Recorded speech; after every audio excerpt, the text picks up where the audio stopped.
शिवबाई शुभेच्छा. बघा आता सूर्य वगैरे उगवला आहे. आता कसं चकाचक दिसतंय बघा. आभाळ वगैरे स्वच्छ सुंदर आहे. मी आता जस्ट ऑफिसला निघालेलो आहे आणि बघा आता सकाळ झाली कसे वातावरण वगैरे कसं स्वच्छ सुंदर वातावरण आहे.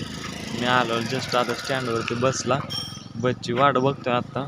बस काय आली नाही आणि ऑफिसला आता जाता मी जाणार आहे देवळामध्ये महादेवाच्या पाया पडायला. तुम्हाला हे दर्शन दाखवतो महादेवाचं आता. आणि चालवलं व्यायाम करत.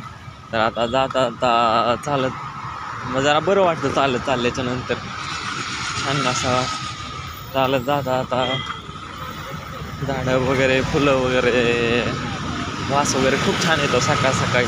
आता इथं लहान मुलं बसलेले बस स्टॉपला शाळेत चाललेले आहेत. मी चाललो आता ऑफिसला. पलीकडे आता इथं आप्पा बसलेले पण मी आप्पांची गाठ नाही घेतली. मग म्हणलं आता चला थोडं व्यायाम करत बरं वाटेल तेवढं. मी आता जस्ट पोहोचलेलो आहे महादेव मंदिरात. श्रावणी सोमवारनिमित्त मी आता दर्शन घेतोय. त्या इथलचे महादेव मंदिर प्रसिद्ध महादेव मंदिर आहे.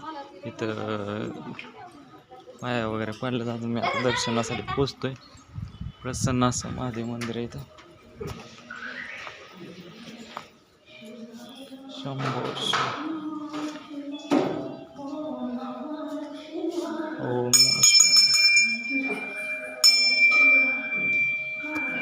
जस्ट दर्शन झालं मित्रांनो आता. आणि हे महादेव मंदिरचा परिसराचा ब्लॉक वगैरे टाकलेला आहे तिथे. हे पहा महादेव मंदिराचं काम संपूर्ण केलेलं आहे. संपूर्ण बांधकाम दगडी बांधकाम आहे ना, जुनं बांधकाम आहे. म्हणजे आधी जरा मंदिर वेगळं होतं, त्याच्या मंदिराचा उद्धार केला, त्याच्यानं दगडी बांधकाम वगैरे असं केलेलं आहे मंदिराचं. खूप छान बांधकाम केलेलं आहे असं. इथे बेलाचं झाड आहे. महादेवाला बेलाचे पानं वाहतात ना. मित्रांनो आता जस्ट महादेवाचं दर्शन वगैरे घेऊन आलो. दर्शन घेऊन आल्याच्या नंतर म्हटलं आता थोडासा चहा घ्यावा. चहा घ्यायला आलेलो आता दूध नेण्यासाठी. आमचे मित्र आता जस्ट भेटले. आता हे आहेत आमचे मित्र, नंदन डेअरीचे ओनर आहेत. सरांकडे आम्ही आता दूध न्यायला आलेलो. सर आम्हाला एक दुधाचं पॅकेट द्या.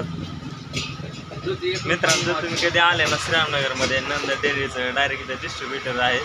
म्हणजे एक सर्व पदार्थ ताजे तावाने उत्कृष्ट मिळतात. तुम्ही कधी पण व्हिजिट द्या नंदन डेअरी श्रीराम चौकात. सर काय काय मिळतं आपल्याकडे डेअरीचं उत्पादन सांगा. सर्व पदार्थ मिळतात. दूध दही ताक सर्व